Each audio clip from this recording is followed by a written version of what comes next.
So, pwede na siyang i-flip to the other side. So, gamit kayo ng dalawang ganyan. Kasi ganyan lang siya. Yun. So, pag sa harap na niya, mas konting minuto na lang.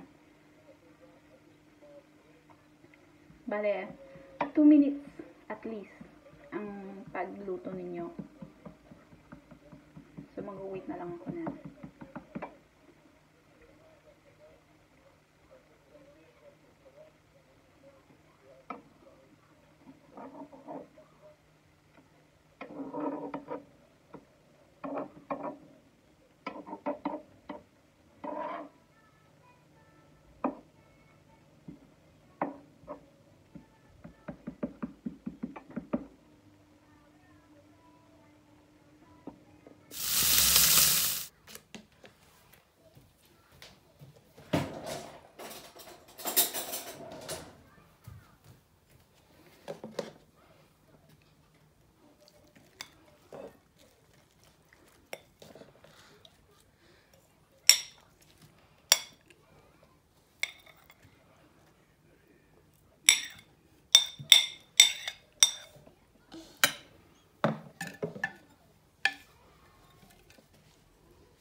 So, ipapakita ko lang sa inyo ibang options na pwede nyo ilagay sa crepes ninyo.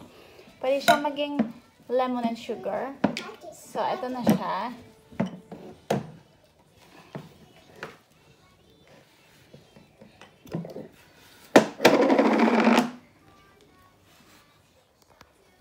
So, pwede kayong maglagay ng any amount of sugar na gusto ninyo. I-spread nyo lang siya ng ganyan. 2 teaspoon. Tapos, mag-sprinkle lang kayo ng lemon. Ayan.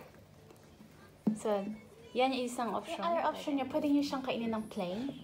Or pwede nyo din siyang maglagay ng maple syrup. Masarap siya.